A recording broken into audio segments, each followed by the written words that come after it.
everybody. Welcome to Monday Morning Must-Knows. My name is Merlin Rothfeld, and we've got a lot to talk about for the upcoming trading week. Let's kick things off with the earnings calendar. Yes, there's a lot going on in the earnings calendar this week. 843 companies reporting. We start things off on Monday with some familiar names like Verizon, Cadence Design Systems, and Nucor.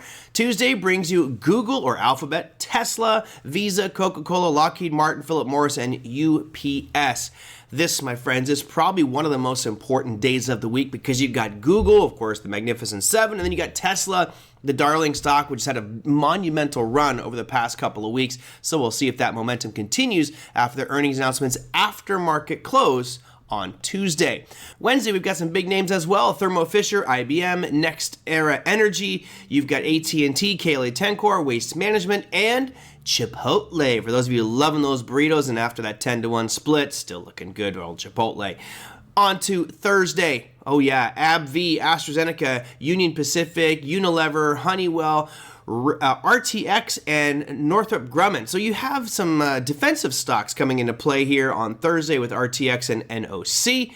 And finally, we have Colgate-Palmolive reporting earnings on Friday. So a very busy week. There are three defensive plays, which I think are of note. That's going to be Lockheed Martin, RTX, and Northrop Grumman. So keep your eye on that one.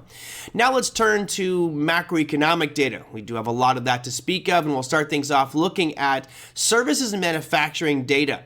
Now, next week, there's that same basic lineup that comes out. It happens once a month, and that lineup starts over in France at 3:15 a.m. Eastern Time, followed up by Germany at 3:30, the EU at 4 o'clock, the UK or in England at 4:30 a.m., and then finally the United States at 9:45 a.m. Eastern Time with their numbers. Now, of course, this is services manufacturing, and all this really does is give us a glimpse as to what those specific market segments are looking like for their respective countries. And of course, depending on which country we're looking at, they may be more of a service-based country or a manufacturing-based, and seeing improvement in those numbers certainly does look good for the overall economy.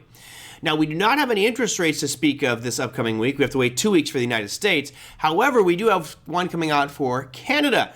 Now, Canada has already started to slice. They've been cutting their rates. They dropped 25 basis points at the previous meeting, and they are expected to do that yet again at this upcoming meeting on Wednesday at 9:45 a.m. Eastern Time. They're expected to drop from 4.75 all the way down to 4.5. So a 25 basis point cut they're expected from Canada. That may give you some nice moves for that Canadian dollar and any of you currency traders out there that may be trading that Canadian dollar as well. Next, let's move things back to the United States and talk about growth.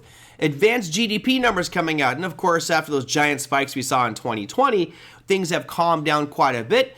You can see on the Harvard Edge chart, it says 1.6. The expectation is we're going to actually come out a little bit higher than that at 1.9 at our next reading. Remember, this is going to be quarter over quarter advanced GDP. As you guys all know, there's three big readings of GDP. You have the advanced. Next month, we'll get the preliminary. And the month after that, we'll get the final. And then the whole process starts all over in kind of a 3-month rotation. So that's the big number starting off. The next GDP number estimate will be this advanced one happening Thursday at 8:30 a.m. Eastern Time. And then finally, the big daddy, the announcement that everybody is just watching with bated breath. That's going to be an inflation number. And of course, we all know CPI and PPI are important, but they pale in comparison to the significance of the core PCE price index, which Jerome Powell is saying this is what we're using to measure inflation. Well, if you notice here, it's been looking great the last 4 months, 5 months. We're getting lower. We were at 0.4%, then 0.3, 0.2, 0.1. It's like, yeah, here we go. Inflation's under control. What are the expectations? Well, hold on a second. The expectations, we're right now here in this red box at 0.1. Expectations are we're going to move up to that little red arrow I just brought in at 0.2. So not what people really want to see at this point. They'd love to see that drop even lower, get down to 0, and maybe drop sub-0 and get down to that negative territory, meaning that inflation is really under control. Now the Fed could have the green light to cut rates even more. So we'll keep an eye on this one. This to me is what will dictate what happens at the September meeting, not the July meeting, July 31st meeting.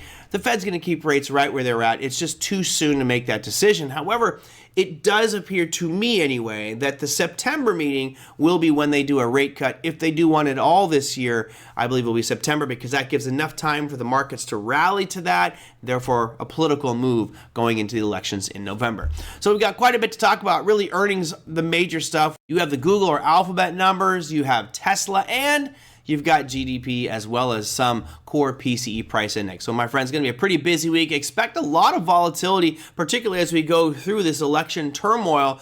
Going into November, we could see extreme volatility. So be defensive, be careful out there. That, my friends, is your Monday Morning Must Knows. We'll see you next week.